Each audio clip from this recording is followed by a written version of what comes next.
이 온택트 시대는 맞는 것 같습니다. 오늘 학술대회도 학습자 중심 교과교육학회 이 온택트 학술대회로 진행을 하게 되는데 이제 이게 일상화된 것 같아요. 저도 이제 상당히 편안함을 느끼는데 오늘 온택트 시대 학습과 학습자 어떻게 우리가 다시 생각해 봐야 될지 같이 생각을 나누는 시간을 좀 가져보겠습니다. 제가 보통 이제 그 주제 강연 제목을 받게 되면 주제 강연 제목이 어떤 메시지를 담아야 되느냐에 대해서 좀 그 생각할 수 있는 방향 원칙이기 때문에 그 제목에 대해서 생각을 해보게 됩니다. 이 온택트 시대 학습자 이거 많이 들어본 개념인데 생각해보기 이거는 제가 주제 강연하면서 제목을 받았을 때 아주 생소하게 느껴지는 처음 받아본 제목이에요. 그래서 생각해보기 이게 뭘 의미할까 좀 생각을 해봤습니다.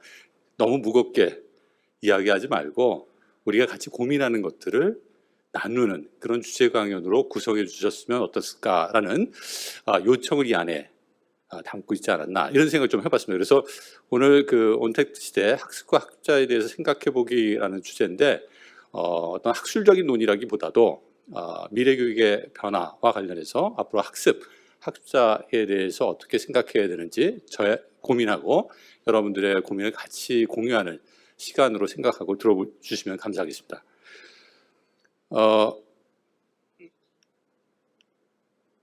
이 온택트 시대를 촉진한 계기가 바로 코로나19죠. 이제 교육 분야도 마찬가지. 이 코로나19를 빼놓고 온택트 시대를 얘기할 수는 없을 것 같습니다.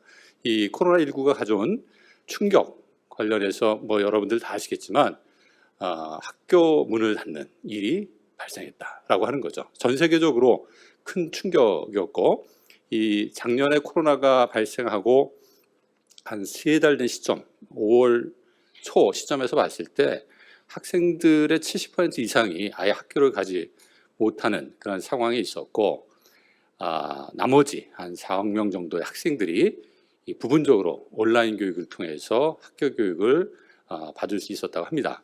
이 문제는 아직도 해결되지 않고 있죠. 여전히 비대면 온라인 교육과 대면 교육을 우리나라의 경우에도 혼합해서 병행하고 있는 것을 볼 수가 있습니다. 이 학교 셧다운 문제, 죄송합니다. 제가 이거 포인터 다루는 데 익숙하지 않아서 자꾸 뒤로 돌리고 있는데 죄송합니다. 이 학교 셧다운 문제에 대한 대응으로 이 온라인 교육이 이제 시작이 됐고 다 아시는 것처럼 초기에는 이제 시스템의 문제들을 많이 언급을 하다가 후기에 와서는 이 온라인 교육의 학습의 효과성 문제 어떻게 하면 실제 대면 교육처럼 학생들의 참여 동기를 높이고 또 교수의 실체감을 갖게 하고 학습의 결과를 보장할 수 있느냐에 대한 논의가 많이 진행되고 있음을 볼 수가 있습니다. 이런 논의의 내용을 통해서 봤을 때 이 온택트 시대의 온라인 교육이 이제 우리 학교 교육 또 교육 시스템에 일상화되지 않을까라는 기대를 해봅니다. 실제 이번 학술대회 후원기관이던데 미래엔에서 조사한 결과를 보더라도 교사 70% 이상이 이 코로나가 종식되고 난 다음에 이전처럼 교사가 중심이 돼서 전달식 교육을 하는 일은 없을 것이다 라고 생각을 하고 있는 것으로 확인된 바가 있습니다. 앞으로는 온라인과 오프라인을 혼합해서 그것이 거꾸로 교실의 형태이건 또는 블렌디드 러닝의 형식이건 간에 온택트와 택트의 교육이 병행돼서 앞으로 학교 교육에서도 나타날 것이고 이에 대한 준비를 해야 한다라는 생각을 선생님들이 갖고 있는 것으로 확인된 결과라고 볼 수가 있는 거죠. 실제 코로나 이야기를 할 때 교육 패러다임의 변화가 어떻게 일어날 것이냐를 얘기할 때 지금 말씀드린 것처럼 이 온라인 교육이 일상화 되면서 많은 변화가 있을 것이다.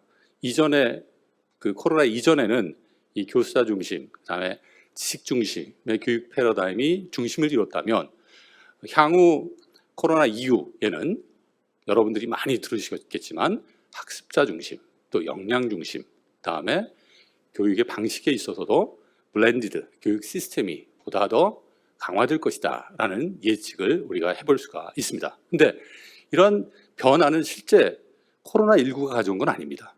코로나19 때문에 이런 교육 패러다임의 변화가 가시화되었고 많은 사람들의 관심을 갖게 된 것이지, 이런 교육 패러다임의 변화가 일어날 것이다라고 하는 것은 코로나 이전에도 많은 분들이 이야기를 했어요. 그리고 실제 사회 변화를 우리가 감안했을 때 교육의 역할, 교육의 기능을 우리가 고민한다고 했을 때 미래 사회의 변화와 관련해서 앞으로 우리가 어떤 인재를 육성해낼 것이냐, 그 인재를, 미래 인재를 만들어내기 위해서 교육은 어떻게 변화될 것이냐와 관련해서 지금 말씀드렸던 학습자 중심, 역량 중심, 그다음에 다양한 형태의 교육 방법들을 고민하고 학교 현장에 적용할 수 있는 준비를 갖춰야 한다라는 이야기를 많이 해온 바가 있습니다.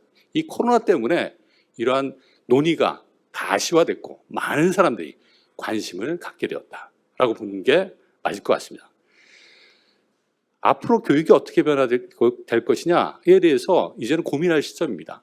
특히 이제 코로나와 관련해서 많이 언급하는 게 미래사회 변화 아닙니까? 이 미래사회 변화와 관련해서 교육이 어떠한 기능을 담당해야 될지 교육자들이 이제 주체가 돼서 많은 이야기들을 나누고 또 이야기들이 결과화될 수 있도록 노력하는 것이 필요한데, 앞으로 미래사회가 어떻게 변화될 것이냐에 대해서 우리가 좀 예측을 하고 그에 맞는 교육 시스템을 구축하려면 미래사회의 특성, 가장 핵심적 특성이 무엇인지를 먼저 우리가 확인할 필요가 있을 것 같습니다.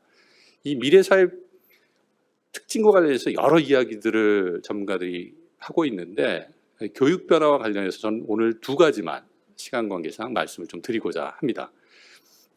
먼저 그 미래사회의 첫 번째 특징으로 제가 좀 말씀드리고 싶은 게 이 지능형 기계, 소위 말해서 인공지능이죠. 이 인공지능하고의 경쟁, 공존을 피할 수 없는 그러한 시대가 도래할 것이다. 이 이야기는 무엇을 의미하냐면 인간의 고유한 능력들을 우리가 다시 재정립해야 한다. 이 인공지능, 지능형 기계와 다른 인간의 고유한 역량이 무엇이냐에 대해서 우리가 다시 한번 생각을 해야 되고, 그 역량을 어떻게 교육을 통해서 키워줄 것이냐에 대한 새로운 교육적 도전을 준비해야 한다라는 그러한 메시지를 이 첫 번째 미래사회 특징에서 우리가 읽어야만 할 것으로 생각을 합니다. 이 지능형 기계하고 인간이라고 하는 두 어떻게 보면 되게 중요한 사회 변화의 주축이 될 수 있는 요소들을 우리가 비교해 보면 어떤 측면에서 인간이 지능형 기계, 인공지능하고 다른 그런 고유한 역량을 갖춰야 하는지에 대한 시사점을 좀 얻을 수가 있는데요. 그 시사점을 생각해 볼 수 있는 사례들이 되게 많습니다. 근데 그중에 두 개만 제가 오늘 말씀을 드리려고 하는데, 이 사회적으로 인공지능에 대해서 관심을 갖게 한 사회적 사건들이 많이 있었는데, 미국의 경우에는 많은 사람들이 인공지능에 대해서 실제 그 가능성과 위협을 생각했던, 느꼈던 사회적 사건이 이 IBM 왓슨이 미국 사람들이 가장 사랑하는 퀴즈쇼인 제퍼디에 2011년에 출연한 사건입니다. 다 아시죠? 예. 이 2011년에 그 역대 퀴즈왕 2명하고 3번에 걸쳐서 퀴즈 대결을 왓슨이 벌입니다. 이때 3번 다 누가 이겼겠습니까? 뭐 다 아실 겁니다. 왓슨이 이겼어요. 여기서 이겼다 졌다가 중요한 게 아니라 이때 왓슨이 갖고 있는 정보 처리 능력이 어느 정도인지를 우리가 아는 것이 중요합니다. 제가 조사를 해봤더니 이 당시에 IBM 왓슨에 저장된 정보의 양이 4TB라고 합니다. 제가 컴퓨터 공학자가 아니라서 이게 얼만큼 많은 정보의 양인지 잘 몰라서 좀 관련된 정보를 찾아서 책의 권수로 환산을 좀 해봤어요. 300페이지 책들을 우리가 일반적으로 많이 볼 수가 있는데 300페이지 책을 단위로 했을 때 몇 권 정도의 책의 정보들이 이 IBM 왓슨에 그 당시에 보관되어 있었느냐라고 보면 어느 정도 됐을까요? 한번 속으로 한번 생각을 해보십시오. 제가 인터랙션을 할 수 없기 때문에 질문만 던지고 바로 넘어가겠습니다. 그 당시 4TB를 300페이지 책의 분량으로 제가 환산해 봤더니 대략 16만 권 분량의 정보가, 지식이 이 IBM 왓슨 내에 저장되어 있었던 거예요. 그러다 보니 다양한 상식, 지식에 관한 문제들을 다룰 때 인간보다 훨씬 더 정보를 잘 찾아내고 답할 수 있는 그러한 준비를 왓슨이 하고 있었던 것이죠. 우리나라도 마찬가지입니다. 여러분들 2016년에 그 우리나라 사람들이 가장 좋아하는 퀴즈쇼, 장학 퀴즈. 여기에 엑소브레인하고 한국전자통신연구원에서 개발한 아주 초기 단계의 인공지능인데, 이 엑소브레인이 출연한 적이 있습니다. 이때 뭐 수능 만점자, 역대 장학 퀴즈 퀴즈왕, 뭐 쟁쟁한 카이스트 학생 등등 쟁쟁한 학생들하고 경쟁을 해서 마찬가지로 엑소브레인이 압도적으로 이깁니다. 첫 문제부터 다른 사람은 답을 못하는데 이 엑소브레인은 정답을 적으면서 사람들에게 상당한 충격을 줬죠.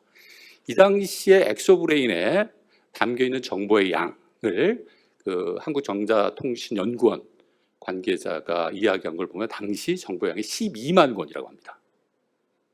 이 12만 권의 지식을 가지고 있는 인공지능하고 인간이 지식 경쟁을 해서 이길 수 있겠습니까? 저는 이길 수 없다고 봅니다.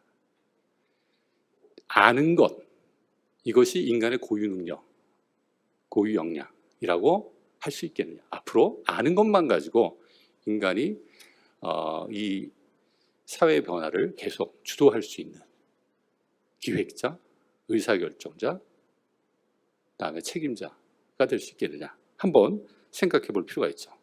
앞으로는 인공지능하고 여러 가지 일에 있어서 인간이 일을 공유하거나 협력하거나 또는 인공지능을 활용하는 그러한 일들을 할 수 있는 역량을 갖출 필요가 있습니다. 그 역량이 무엇이냐는 좀 이따 말씀을 드리고 다 뭐 지금 예측할 수 있을 거예요.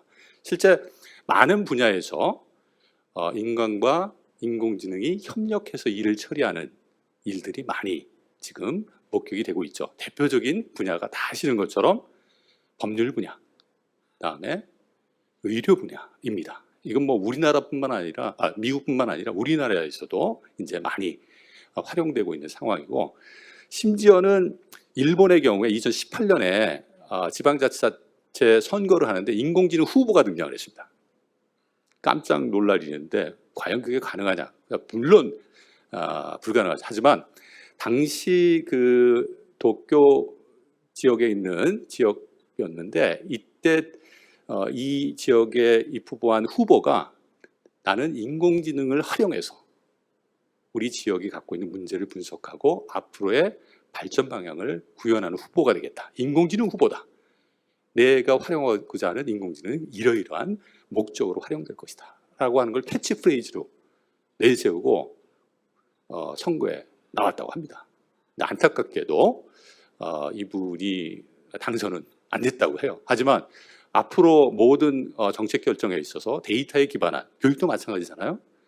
의사결정이 상당히 중요하기 때문에 이 정치 영역에 있어서도 이런 인공지능을 활용한 그러한 협력적인 노력들은 상당히 대중화될 것이다. 교육도 마찬가지죠. 사실 여러분들 다 아시겠죠. 오늘 제가 자료에는 안 남았지만 이 단추라고 하는 EBS 시스템이 있습니다. 혹시 여기 계신 분이나 또 온라인으로 참여하고 계신 분 중에 들어보신 분들이 있을지 모르겠는데 고3들은 아주 잘합니다.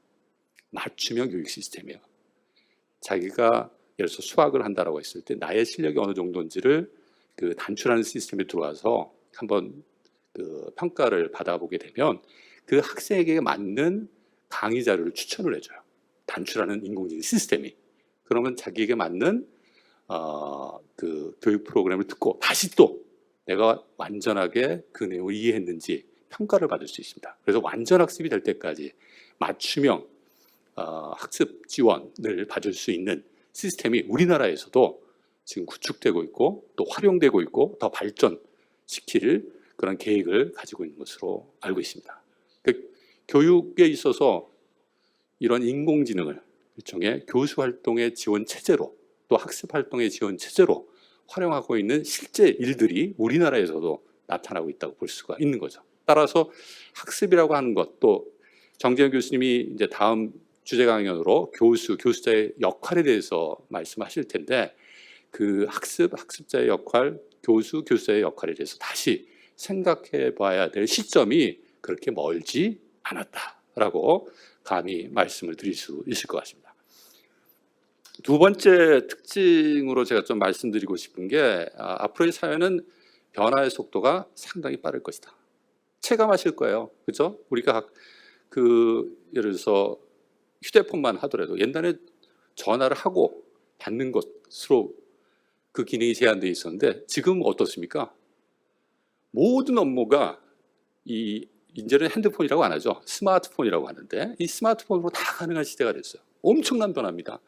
전화하고 문자 보내고 이런 기능을 넘어서서, 저도 하지만은 은행 대출 받는 것도 5분 안에 이 스마트 기기를 이용해서 할 수 있는 시대가 지금 우리가 살고 있는 시대입니다. 엄청나게 변화가 빠르게 일어나고 있다는 것을 실감할 수 있는 거죠. 차도 마찬가지입니다. 제가 그 고속도로 운전할 때 너무 졸음운전을 많이 해서 그 자율주행이 가능하다라고 하는 그 전기차를 하나 구입을 했어요. 제가 차 선전하는 건 아닙니다. 근데 너무 편한 거예요. 그리고 저는 곧 자율주행이 가능할 거다라고 하는 것을 제가 지금 얼마 되지 않은 경험을 통해서 확신할 수 있을 정도로 기술의 변화가 엄청나게 빨리 일어나고 있는 거예요. 그와 관련해서 그 레이 커츠웰이라고 하는 미래학자입니다. 이 사람이 특이점이 온다라는 책을 쓴 바가 있는데, 이 책 속에서 뭐라고 이 변화의 속도와 관련해서 얘기하냐면, 20세기의 과학기술의 발전을 100으로 했을 때, 100만큼의 과학기술의 발전이 있을 때 21세기 들어 15년 만에 그 100만큼의 변화가 일어났다. 그 100년 동안 일어난 것을 최근 더 15년 동안 그만큼의 변화를 과학기술 분야에서 만들어냈다고 하는 거예요. 그리고 21세기의 과학기술의 변화는 자기가 예측하건대 20세기의 변화를 1로 봤을 때 얼마만큼의 변화가 예측되느냐? 1000배. 이건 뭐 도저히 상상할 수 없을 수치인데, 20세기의 변화도 엄청난데 21세기 변화를 그거의 1000배라고 한다면 뭘 의미하는 걸까? 엄청나다는 겁니다. 말 그대로. 뭔가 변화가 빠르다는 건 뭐냐면 확실한 것들이 점점 줄어든다는 거예요. 즉 불확실성이 증가되고 있다. 그럼 이런 불확실성, 계속 빨리 변화해가는 사회를 우리 미래 세대가 살아갈 텐데, 그 불확실성이 증가하는 사회, 빠른 변화가 일어나는 사회 속에서 우리 미래 세대들은 어떤 역량을 갖추고 있어야 되냐, 이런 고민을 우리가 하지 않을 수 없다. 불확실성을 준비할 수 있도록 교육 시스템이 바뀌어야 한다. 이 주장은 제가 한 게 아니라, 뭐 저도 그런 생각을 했지만, 저보다 더 세계적으로 유명한 석학이죠. 미래학자 유발 하라리, 역사학자인 유발 하라리가 그 자신의 저서에서 상당히 강조했던 내용입니다. 이 미래 세대, 뭐 지금 현 세대죠. 사실은 현 세대 아이들이 학교 교육을 마치고 사회에 나갔을 때 학교에서 배운 내용이 얼마만큼 쓸모 있을 것이냐를 본다면, 유발 하라리 얘기를 인용을 하면 90%는 쓸모 없을 거다. 너무 빠르게 변화된다 이거예요. 이 90% 쓸모없는 지식을 학교에서 꼭 가르쳐야 되느냐, 한 번쯤 생각해 봐야 한다. 지금 현재 아이들은 학교에서 배운 것이 무용해지는 앞으로의 미래 세대를, 미래 사회를, 시기를 살아갈 것이다. 따라서 우리 아이들에게 뭘 가르쳐 줘야 되느냐? 빠른 변화를 이겨낼 수 있는 역량. 그 빠른 변화 속에 불확실성이 증가될 텐데, 이 불확실성에서도 원리를 찾아내고 새로운 결과물을 만들어낼 수 있는 역량, 이것들을 키워줘야 된다. 구체적으로 어떤 역량이냐? 많은 것들이 빠르게 변하기 때문에 새로운 것을 계속 학습할 수 있는 역량, 기본적으로. 그 다음에 많은 정보들이 있기 때문에 중요한 정보와 중요하지 않은 정보를 판단할 수 있는 역량. 또 소비하는 데서 그치는 게 아니라 생산하는 역량을 갖춰야 되기 때문에 다양한 정보들, 결과물들을 연결해서 새로운 것들을 만들어낼 수 있는 역량을 교육이 키워줘야 되고, 미래 세대는 이런 역량을 갖출 수 있도록 노력해야 한다라고 강조한 바가 있죠. 근데 우리 학교 교육은 어떻습니까? 이런 얘기를 우리 해요. 사실은 안 합니까? 하잖아요.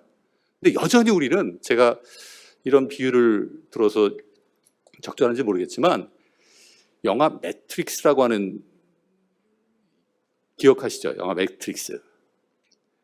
이 영화 매트릭스에서 이야기하고 있는 일종의 지식 이식 패러다임에 갇혀 있다. 저는 그렇게 봅니다. 이 영화 매트릭스가 1999년에 만들어진 영화라는 거 아십니까? 20년이 넘었어요. 21년, 22년이 됐는데 다시 한번 보십시오. 대단한 영화예요. 이 영화 매트릭스에 보면은 가상의 세계 속에, 컴퓨터가 만들어놓은 가상의 세계에서 인간이 살도록 매트릭스라고 하는 프로그램화된 세계를 인간의 머릿속에 이식을 하잖아요. 그 가상의 세계에서 살아가게 만드는 거예요. 남이 심어놓은 가상의 세계에서 살아가는 인간의 모습을 보고, 야, 이걸 깨버려야겠다 라고 해서 일종의 그 레지스탕트 운동을 하는 사람들이 그 주인공들이죠. 이 가상의 세계가 아무런 의미가 없는, 그것을 깨고 현실의 세계, 실제 인간이 만들어가는 세계, 살아가는 세계를 회복해야겠다라고 하는 메시지를 가지고 만들어진 영화인데, 이 영화를 그대로 또 우리 교육에 좀 대입해보면 이런 생각이 들어요. 가상의 세계는 뭐냐? 결국은 사람들이 옛날에 그 쌓아놓은 지식들을 우리 학생들의 머릿속에 구축하는 것, 옛날의 세계를 구축하는 것, 이게 가상의 세계하고 같지 않을까? 근데 그 옛날의 세계의 지식들이 유용하면 괜찮죠. 근데 그것이 현실하고 어떻습니까? 동떨어져 있잖아요. 그럼 가상의 세계에 사는 거하고 별반 다를 게 없다. 이런 문제가 사실 안타깝게도 현재 학교 교육 또는 교육 전반에 남아있는 것이 우리의 현실이다. 이 지식교육으로 탈피해야 한다. 이거는 사람들이 엄청나게 얘기를 했어요. 예를 들어서 고등교육에서 혁신을 지금 만들어가고 있는 주요 기관 중에 하나인데, 싱가포르 국립대 현 총장입니다. 그 응취엔 태이라는 분은 대학에서도 너무 쓸데없는 지식 많이 가르친다 이거예요. 자기 대학에서 가르치는 그 한 80% 정도의 지식은 온라인 가면 다 찾아볼 수 있다. 근데 대학이죠. 대학에 와서 온라인에서 다 찾아볼 수 있는 거를 다시 교수가 반복해서 전달해 주는 것, 학생은 그것을 듣는 것, 이게 무슨 의미가 있냐. 대학의 그 교육의 기능과 관련해서 제대로 지금 현재 수행해야 될 교육의 책무성을 다하고 있는 모습이라고 할 수 있느냐. 절대 지금의 일종의 정보를 전달하는, 지식을 전달하는 방식의 교육은 현재에 있어서도 타당하지 않고 앞으로는 더욱이나 문제가 더 커질 수 있는 그러한 모습이다, 이렇게 볼 수가 있는 거죠. 이분도 강조하지만 앞으로는 온택트하고 오프라인에서 대면 교육이 혼합되는 방식으로 가야 한다. 그리고 대면 교육의 방식은 철저하게 학생들이 실제 변화되는 사회 현장을 고민할 수 있게, 경험할 수 있게, 그리고 온택트 온라인 통해서 얻은 지식들을 완벽하게 자기가 소화할 수 있도록 지원하는 방식으로 현장 교육은 변화돼야 한다. 실제 대학을 좀 제가 예로 들어서 좀 그렇긴 하지만, 이 대학 같은 경우에 이 지식을 획득할 수 있는 그러한 온라인 교육 시스템들이 많이 활성화되어 있고, 최근 아주 양질의 콘텐츠들이 많이 올라가 있습니다. 대표적으로 일종의 공식적인 거죠. 무크라고 하는 시스템에 올려져 있는 그 콘텐츠를 보면 이전보다 훨씬 더 양질의 콘텐츠들이 많아졌고, 그 수도, 또 사람들이 그 프로그램을 접속해서 수강하는 그 횟수도 훨씬 증가하고 있음을 볼 수가 있어요. 그리고 이 코세라라고 하는 이 사기업인데, 이 기업은 무료 코스를 제공할 뿐만 아니라 워낙 좋은 컨텐츠들을 갖고 있다 보니까 그것들을 기반으로 이 서티피케이트 코스 같은 것도 개발해서 운영하고 있고, 또 이 미국 정부로부터 승인을 받아서 온라인 우리나라 사이버 대학처럼 학위를 줄 수 있는 그러한 프로그램도 운영하고 있다고 합니다. 그 수가 점점 증가하고 학생 수도 점점 증가하는 거예요. 이 코세라는 미국 나스닥에 상장되어 있는 기업입니다. 요새 주가가 많이 올라가고 있다고 해요. 워낙 많은 사람들이 이 코세라에 있는 무료 유료 프로그램에 접속해서 계속해서 이 코세라 컨텐츠들을 활용하는 그런 일들이 나타나고 있기 때문에 이 회사의 가치가 상승하고 있지 않나, 이렇게 생각을 해봅니다. 이 온택트 교육이라고 하는 것이 이제는 피할 수 없는 그런 대세가 될 수밖에 없다. 왜? 앞에서 말씀드린 것처럼 단순히 지식을 학습하는, 받아들이는 그러한 학습 패러다임은 더 이상 유용하지 않기 때문에 그것을 뛰어넘어서, 지식이라고 하는 것도 일정 부분 필요하죠. 근데 그것을 뛰어넘어서 개인이 불확실성을 극복하고 새로운 것들을 창출할 수 있는 역량을 갖추려면 지식 학습 플러스 지식을 활용할 수 있는 그런 경험들을 교육이 제공해야 되기 때문에 이 온택트와 택트 교육, 온라인 교육과 대면 교육이 각각 다른 기능으로 그 역할을 해야 하고, 그 역할을 어떻게 나누어서 할 것이냐에 대한 준비를 앞으로 해야 되지 않을까라는 생각이 듭니다. 이 교육사학자 에밀 듀겜이 이제 교육의 책무성과 관련해서 한 이야기가 있는데, 되게 중요한 이야기라서 좀 잠시 말씀을 드리면, 이 교육은 사회 변화와 무관할 수 없다. 왜? 교육은 사회 한 분야이기 때문에. 그리고 교육에 따라서 그 교육의 가장 중요한 책무성은 뭐냐면, 사회 변화에 따라서 그 사회 속에서 살아갈 사람들이 그 사회에서 요구하는 여러 가지 것들이 있는데, 그 사회에서 요구하는 것들을 제대로 준비하고 사회생활을 할 수 있도록 도와주는 게 가장 기본적인 기능이고, 그 기능을 제대로 했을 때 교육이 책무를 다했다고 얘기할 수 있다. 사회는 변화가 돼가고 있는데 계속 교육은 옛 패러다임에 갇혀서 각 개인이 변화되는 사회에 필요한 것들 준비할 수 있도록 도와주지 못한다면 교육은, 학교는 그 책임을 다하고 있지 못하다라고 비판받아 마땅한 것이죠. 따라서 이런 미래사회 변화에 대해서 제가 말씀드렸는데, 그 변화에 맞게 교육의 기능을 재정립하고 각 개인들이 사회 변화에서 요구되는 그러한 역량들을 갖출 수 있도록 도와주는 그런 시스템이 새롭게 구현되어야 한다.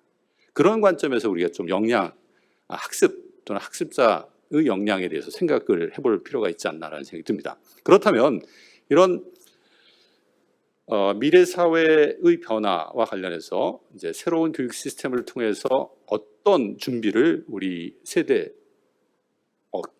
10분 남았습니까? 예, 제가 그냥 주절주절 얘기하다 보니까 시간 가는 줄 모르고 말씀을 드리고 있는데, 시간이 10분밖에 안 남아서 좀 빨리 좀 진행하겠습니다. 뒤에 또 제가 드릴 말씀들이 많은데 중요한 내용들 빠뜨리지 않고 전달할 수 있도록 하겠습니다. 이런 미래 사회 관련해서 각 개인이 필요한 역량을 갖출 수 있도록 하는 것이 교육의 책무성이라고 말씀드렸는데, 그런 관점에서 봤을 때 어떤 역량을 키울 것이냐에 대한 논의, 준비를 우리가 하지 않을 수 없는 거죠.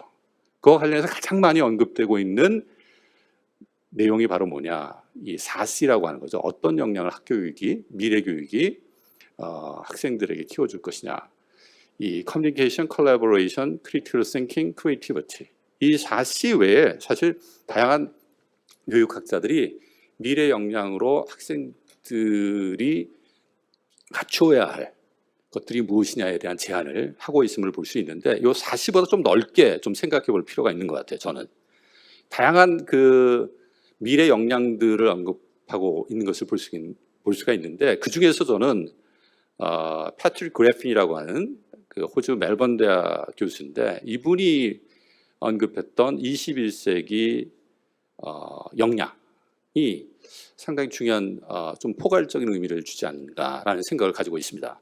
이 21세기 역량에서 언급하고 있는 내용은 크게 네 가지입니다. 아까 얘기했던 4C가 포함되어 있으면 볼 수가 있는데, 첫 번째가 사고 역량, ways of thinking입니다. 여기에 이제 그 비판적 사고, 창의적 사고 이런 것도 있고, 앞에서 제가 그 불확실성과 관련해서 강조됐던 게 그 유발 하라리가 얘기했던 것에 포함되어 있는 새로운 것을 계속해서 학습할 수 있는 역량, 또 그 과정을 계속 자기 평가할 수 있는 역량, 이런 것도 되게 중요하기 때문에 이 ways of thinking에는 그 역량도 포함되어 있음을 볼 수가 있습니다. 또 ways of working, 이 커뮤니케이션하고 컬래버레이션은 그 실제 일을 하는 데 있어서 되게 중요한 역량이고, 앞으로의 변화들은 복잡계의 특성을 가지고 있기 때문에 혼자서 어떤 일을 하기보다는 같이 협력해서 일을 해야 되는 상황이 일반적이 될 수밖에 없습니다. 그렇기 때문에 ways of working, 즉 이거를 그 업무 역량, 수행 역량, 수행 역량이라고 하는 게 좋을 것 같습니다. 우리말로는. 그로서 커뮤니케이션과 컬래버레이션 더 강조될 수밖에 없을 것이다 라는 생각이 들고, 세 번째 이 역량에서 강조하는 게 tools for working입니다.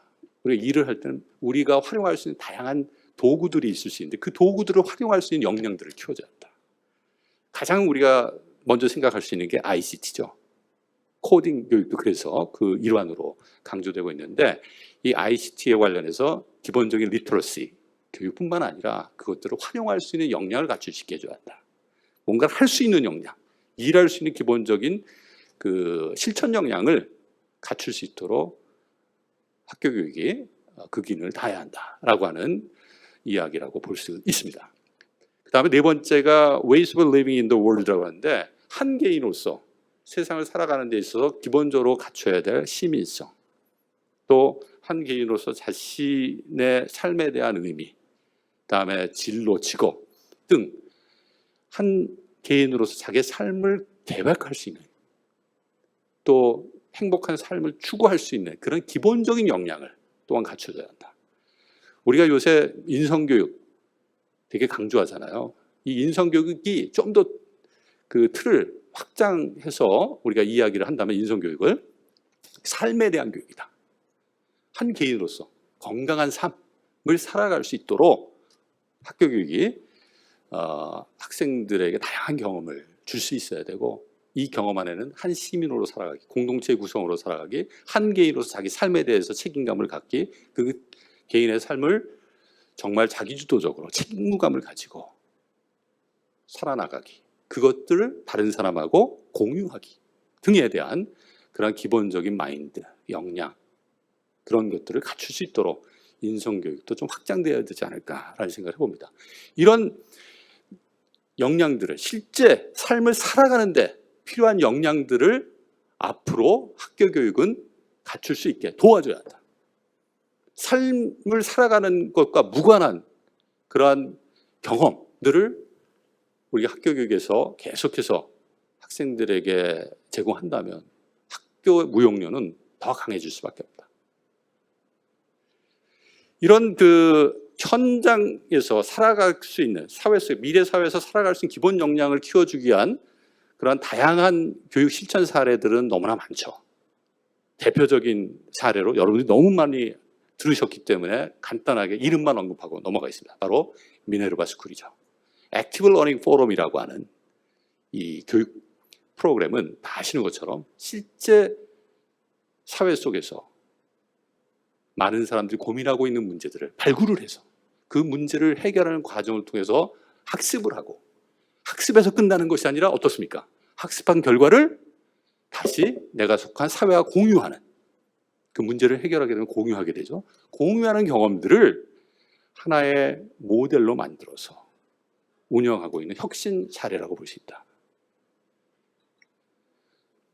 마찬가지 이 프랑스 에콜 42도 많이 들어보셨을 겁니다. 공과대학인데, 이 대학은 현장의 문제를 중심으로 문제를 해결할 수 있는 기본 역량을 키우게 해주고, 그래서 바로 현장에 나가서 일을 할 수 있는 능력을 키워주는 혁신학교로 유명합니다. 여기는 교육과정도 없고요, 그 교육과정을 운영하는 교수자도 없습니다. 코칭해주는 교수자만 있죠. 어떻게 운영되느냐? 문제를 제공하고 그 문제를 다양한 협력을 통해서 해결할 수 있는 그런 그 활동들이 쭉 일련의 활동들이 진행이 되는데, 이 문제를 해결하는 과정에서 일종의 문제 해결 역량을 키우게 되면, 이 내공이 커지면 졸업할 수 있는 자격을 줘요. 우리는 일반 대학은 어떻습니까? 학점을 얼마 따면 130학점, 142학점 뭘 들었으면 졸업을 하게 지금 학사 시스템이 구축되어 있는데, 이 프랑스 에콜 42 같은 경우에는 다양한 문제를 제공하고 그 문제를 통해서 이 학생이 실제 문제를 해결할 수 있는 기본 역량, 내공을 갖췄다라고 판단이 되면 졸업을 시켜주는 제도입니다. 내공이 레벨이라고 하는데 20일이 되면 문제 해결을 쭉 해서 우리가 그 게임할 때 내공 쌓고 레벨 올라가는 것처럼 20일이라고 하는 문제 해결 역량을 쌓게 되면 졸업을 할 수 있어요. 이때 주어지는 문제는 뭐냐면 기존 기업에서 직면했던 문제예요. 공개되지 않았던 그런 문제들을 발굴을 해가지고 학생들에게 주는 거예요. 실제 문제죠.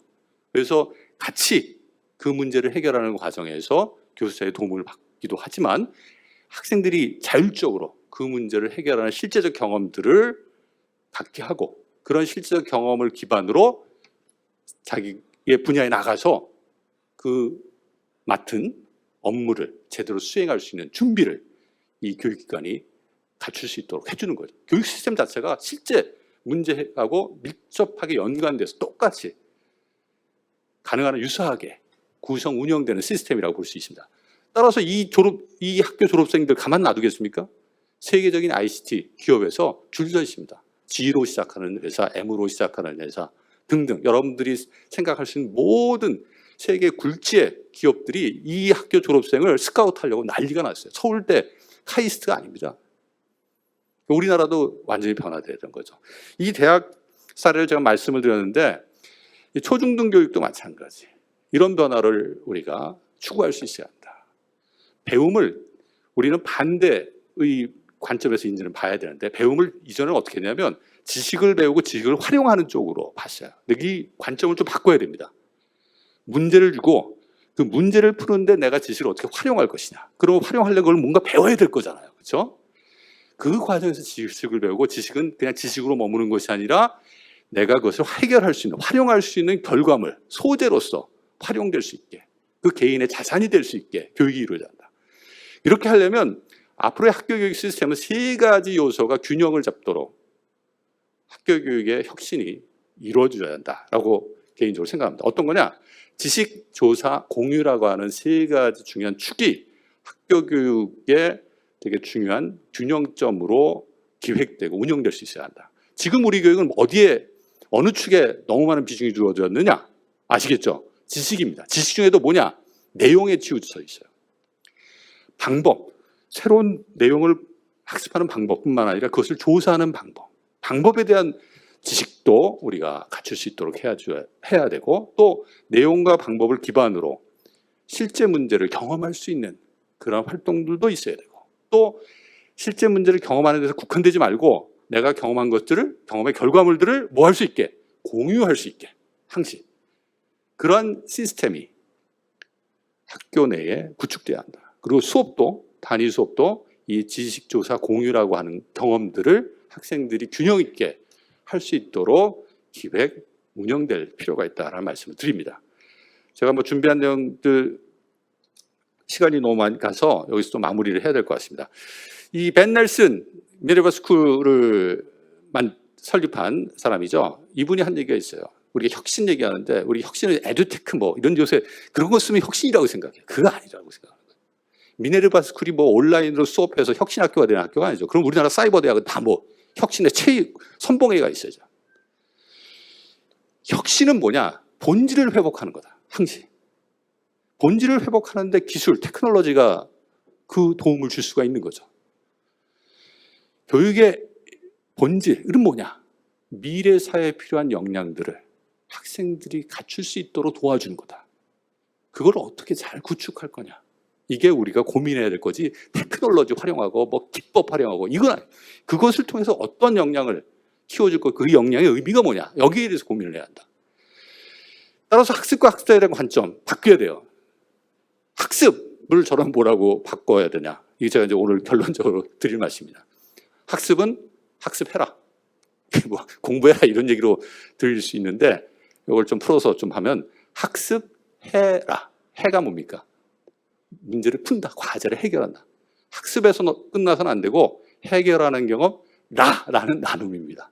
제가 좀 우스개 신조어를 좀 만들었는데 그냥 메시지만 보시면 될 것 같습니다. 또 학습자도 따라서 학습자 또는 학습자라는 말보다는 저는 학습인이 더 좋은 것 같아요. 사람 인자를 붙여서. 학습인이 좋은데 학습해 공인. 학습해 아까 학습해잖아요. 학습해라 공인. 이것도 좀 제가 우스개로 만드는 신조어입니다. 그냥 메시지만 보세요. 학습해 공자는 뭡니까? 같이 나눈다. 실제 상황에서 실제 내가 속해 있는 커뮤니티하고 나누는 삶을 경험하는 그러한 한 개인으로 성장할 수 있도록 해줘야 한다. 이것이 미래 교육의 핵심적인 방향이 아닌가라는 개인적인 고민입니다. 뭐 학술적 제안은 아니지만 제가 갖고 있는 고민들을 오늘 나눴는데 조금이라도 같은 고민을 하면 어떨까라는 생각을 하면서 제 주제 강연을 여기서 마치도록 하겠습니다. 감사합니다.